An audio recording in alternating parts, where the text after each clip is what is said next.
when I was pretty young. I mean, there were internships. That time I needed the money to spend it because, I didn't have anything else.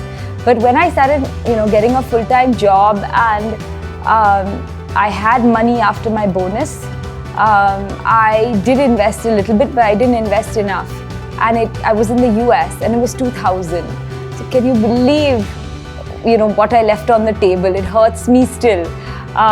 When I came back to India and I started working for the mutual fund in 2002, of course, everything I got, I invested. And luckily, I was in the atmosphere where everyone was only talking about investments. So I knew what to do and what not to do. I mean, I started learning. You, of course, make mistakes. I made mistakes. In 2008, when the market fell, I took all my money out. I felt very excited, see? But when the market started going up, I didn't know when to get in. So I lost out on a lot of the run up again. So please stay invested the full time. My father was very instrumental in telling us, it's your money, I want nothing to do with it. You lose it, it's your problem. You want to invest it, you invest it. You want to spend it, you spend it, but don't come to me. Even if he gave me a gift, he'd say, this is yours, you do what you want, but don't ask me for anything. So you learn to just be on your own. My sister was not even in the mutual fund business.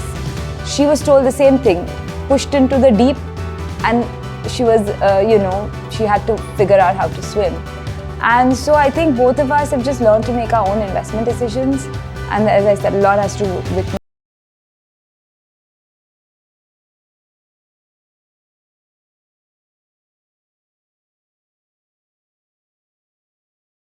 actually. So just outsourcing it completely without having any say in the matter is not something I would advise.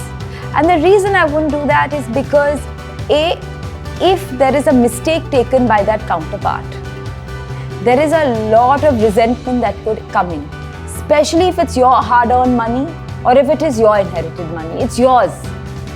It may not show up immediately, but it can cause resentment. And you don't want that in any relationship of any sort, especially not in a marriage.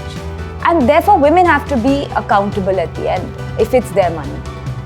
Second of all, people have different risk profiles today, and I would say risk tolerances. So for example, you're okay, if the market goes down 50%, you're relaxed, you're experienced. I know it'll go up 100% in few years, I'm okay, I'm chilled out. And it's okay, take that risk, put money all in one sector fund, put all my money there. You're okay with it, but I may not be. My risk tolerance is, I can't deal with it going more than 10% down, I get very nervous and scared. So I don't want to be in those sort of securities. If you outsource the decision is going to be as a risk tolerance of the other person. Whereas your risk tolerance could be something very different. Again, that could cause marital strife.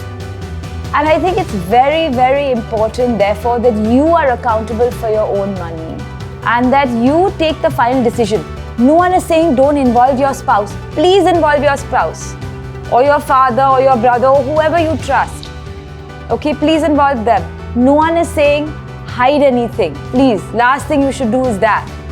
Have a discussion, but take accountability for the final decision. If you have a financial advisor, please have one, and then, but you take the final decision. Someone can help you, but the decision has to be yours.